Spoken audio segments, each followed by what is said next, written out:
Hello guys, my name is Jaqueline and welcome back to our English classes. Olá pessoal, meu nome é Jaqueline e sejam bem-vindos à nossa aula de inglês. Nós vamos continuar hoje trabalhando com nossas revisões, então vamos continuar revisando o conteúdo que nós aprendemos aqui nas nossas videoaulas, ok? E hoje nós vamos revisar o nosso conteúdo de Present Continuous. Estão lembrados das regras, da estrutura? Então a gente vai relembrar hoje. O que é o Present Continuous? Relembrem comigo aí na tela. O Present Continuous Tense é um tempo verbal que deve ser usado para expressar uma situação que está em progresso, ou seja, uma ação que ainda está acontecendo. Então é aquela ação que está sendo feita no momento da fala, certo? Esse é o Present Continuous. Exemplo, they are playing video games. Eles estão jogando videogame.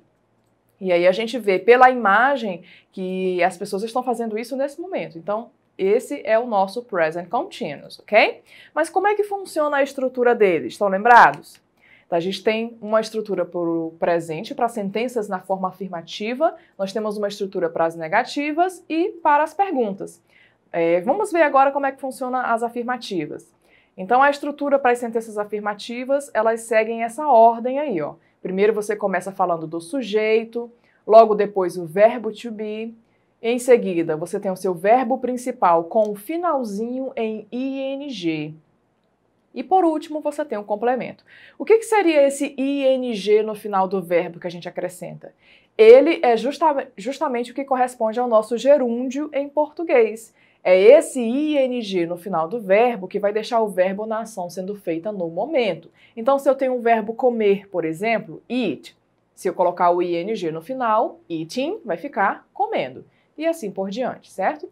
Então, um exemplo de frase afirmativa, como vocês observam aí, I am learning English. Eu estou aprendendo inglês.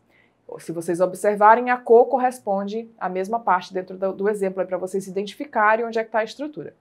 E para a gente falar de Present Continuous, é fundamental, pessoal, que vocês tenham bem em mente as conjugações do verbo to be. Por quê? Porque o verbo to be faz parte da construção do Present Continuous, e se você errar o verbo to be, a sua construção vai ficar errada também. Então lembrem-se sempre de observar o pronome, para saber qual é a conjugação do verbo to be correta a ser usada nessa frase, ok? Bom, então essas são as frases de estrutura afirmativa, certo? Vamos ver agora como é que funciona a negativa. Vamos relembrar, na verdade, porque aprender vocês já aprenderam, né? Então, na estrutura negativa, o que a gente faz? Nós vamos colocar o nosso verbo to be na forma negativa, como vocês observam aí no quadrinho. Então, todos os verbos to be que estavam na forma positiva, am, are e is, agora vai ficar negativo. Como é que eu faço para colocar o verbo to be na forma negativa, teacher? Eu vou apenas acrescentar o not e ele vai virar negativo. Ou eu também tenho a opção de usar a forma contraída, a contracted form. Como é que é isso? Você vai juntar o is e o not, o are e o not, e você vai ter uma palavra só. A contração de are not vai ser aren't, e a contração de is not vai ser isn't. As duas significam a mesma coisa. Olha o exemplo aí. They are studying English. Essa é uma frase negativa. Então, they aren't studying English. Eles não estão estudando inglês. A segunda frase. She isn't studying English. Ela não está estudando inglês. Vocês observaram aí que houve diferença entre o verbo to be? Isso porque nós estamos usando pronomes diferentes. Então, a gente tem sempre que observar essa questão da conjugação também, certo? O que é importante para estar correta a sua estrutura de Present Continuous? Além, claro, dos outros passos, é observar se o verbo to be está correto e se você acrescentou o ing no final do seu verbo, ok? Bom, já vimos as sentenças afirmativas e negativas. Como é que faz para fazer uma pergunta agora? Fácil, né? Para a gente fazer perguntas no Present Continuous, a gente vai usar aquela mesma regra que nós usamos com as perguntas com o verbo to be, que é o quê? A gente vai trocar as palavras de lugar. Observem aí na tela esse exemplo, então. A frase afirmativa é He is studying English. Ele está estudando inglês. Na forma de pergunta, eu vou trocar o pronome e o verbo to be de lugar. Então, agora eu vou colocar o verbo to be na frente da frase e isso vai virar uma pergunta. Is he studying English? Ele está estudando inglês? Então, apenas fazendo essa alteração, vocês têm aí a pergunta, certo? Lembrando também que é possível vocês usarem as double H questions para fazer perguntas. Quais são as double H questions, hein? São aqueles pronomes interrogativos, o que, qual, quando, onde, que seria where, when, what, who, entre outros. E aí você pode usá-los também para perguntar. Quando a gente faz essa alteração de ing no final do verbo, pessoal, para deixar o verbo com a ação sendo feita no momento, nós precisamos ficar atentos também a algumas exceções. Vocês lembram das exceções? Acompanhe aí na tela. Então, algumas dessas exceções são, quando aqueles verbos que terminam em E aparecerem, vocês vão acrescentar apenas o ing, tirando o E. Então, o exemplo é write, que é o verbo escrever. Quando a gente coloca o ing, a gente tira o E do finalzinho para poder acrescentar o ing, aí vai ficar o writing. A mesma coisa acontece com dance, termina com E, eu tiro o E, fica dancing. Outra exceção são aqueles verbos que terminam em consoante, vogal, consoante, que nós chamamos de CVC. E o que acontece quando o verbo termina em consoante, vogal, consoante? A gente vai dobrar a última letra dessa palavra e só então acrescentar o ing. Por exemplo, a palavra run, que é correr, termina com N, U, R, consoante, vogal, consoante. Então a gente vai dobrar o N, que é a última letra, e só então colocar o ing. Vai ficar running. O swim segue a mesma regra, fica swimming com 2 M's, porque nós tivemos que dobrar a última letra, ok? Ok, então agora vamos fazer um exercising para ver se vocês realmente compreenderam a matéria, certo? Tem aí uma imagem de um filme e aí vocês precisam responder a pergunta: What are they doing? What are they doing? O que eles estão fazendo? Lembra que a gente falou hoje sobre usar as double H questions para perguntar? Então aí a gente tem uma double H question, né? Para fazer essa pergunta no present continuous. Então, what are they doing? O que eles estão fazendo? Conseguiram pensar aí numa resposta? Se vocês responderam they are dancing, responderam corretamente. Eles estão dançando. Lembrando que o dance termina em E, então a gente tira o E para poder acrescentar o ing, ok? Muito bem, então esse foi um dos conteúdos que nós aprendemos. Mas outro conteúdo também interessante que a gente aprendeu foi sobre os daily routines e também sobre os advérbios de frequência. Lembram das ações diárias e os advérbios de frequência? Vamos relembrar então, porque são muito comuns em textos em inglês. Então olhem aí na tela comigo. Nós temos algumas dessas ações, né, de rotina.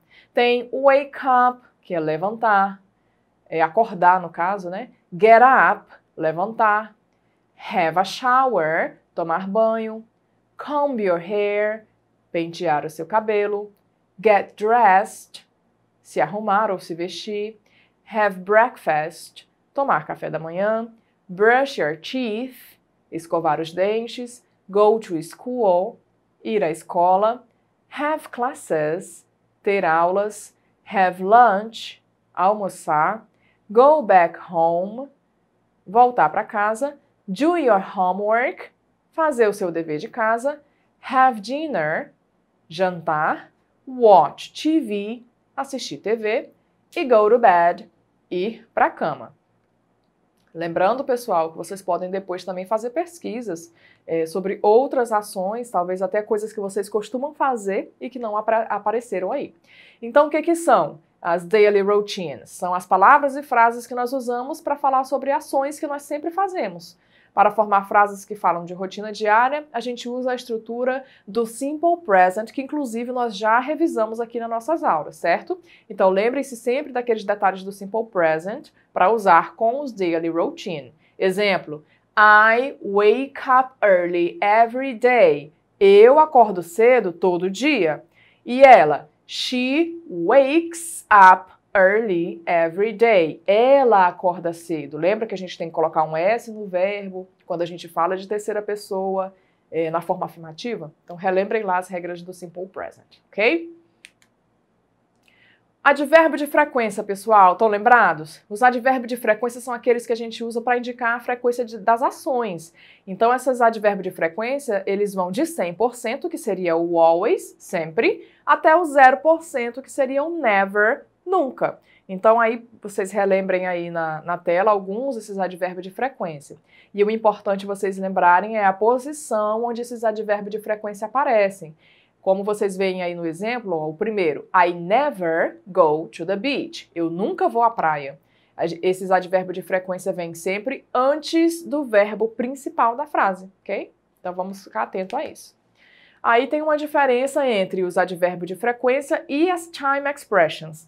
As duas são aquelas que eu uso para responder. E para perguntar eu vou usar o how often, que significa com que frequência, certo?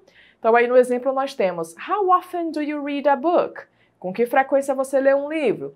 E aí você pode usar o advérbio de frequência para responder, que vai vir antes do verbo principal, como vocês observam aí no quadrinho, ó. I always read a book, por exemplo. Eu sempre leio um livro. Ou vocês também podem usar as time expressions, que são as expressões de tempo. Essas expressões de tempo vão vir no final da frase. I read a book every day, in the morning, at night. Eu leio um livro todo dia, pela manhã, à noite, entre outros, tá? Voltem lá nas nossas aulinhas e relembrem o significado de cada uma dessas expressões, certo?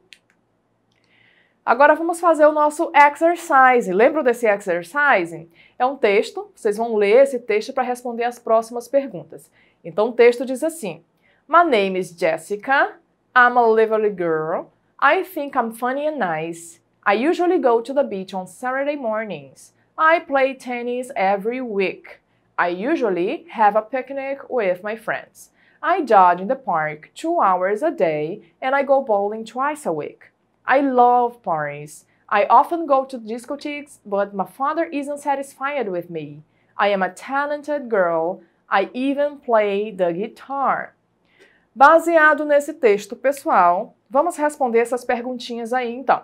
Todas as perguntas têm como base o how often, porque quando a gente usa o how often, nós queremos saber sobre frequência, certo? Então, how often does Jessica go to the beach? Com que frequência a Jessica vai à praia? Dentro do texto vocês conseguiram identificar essa informação? Se vocês procurarem go to the beach, próximo dela vocês vão encontrar ou uma expressão de tempo ou um advérbio de frequência. Na letra B, how often does she play tennis? Com que frequência ela joga tênis? E na letra C, how often does she go bowling? Com que frequência ela joga boliche? Ok, conseguiram identificar no texto, pessoal? Acredito que sim, porque está tranquilo, né? Então vamos lá. As respostas, né? Na letra A, how often does Jessica go to the beach? Com que frequência a Jéssica vai à praia? Se vocês olharem lá no texto, vocês vão perceber que ela fala usually. I usually go to the beach on Saturday mornings. Então a gente tem aí tem tanto um advérbio de frequência quanto uma expressão de tempo. Então vocês poderiam usar as duas, tá? Na resposta eu coloquei she usually goes to the beach. Na letra B, how often does she play tennis? Com que frequência ela joga tênis? She plays tennis every week. Ela joga tênis toda semana. E por último, how often does she go bowling? She goes bowling twice a week. Ela vai jogar boliche 2 vezes por semana, ok? E é isso, pessoal. Espero que vocês tenham gostado. Não esqueçam de acessar a nossa plataforma Eduque. Revejam essa aula quantas vezes for necessário. Faça pesquisas extras. Procure outras matérias para ler e assim melhorar o inglês de vocês, ok? See you next class!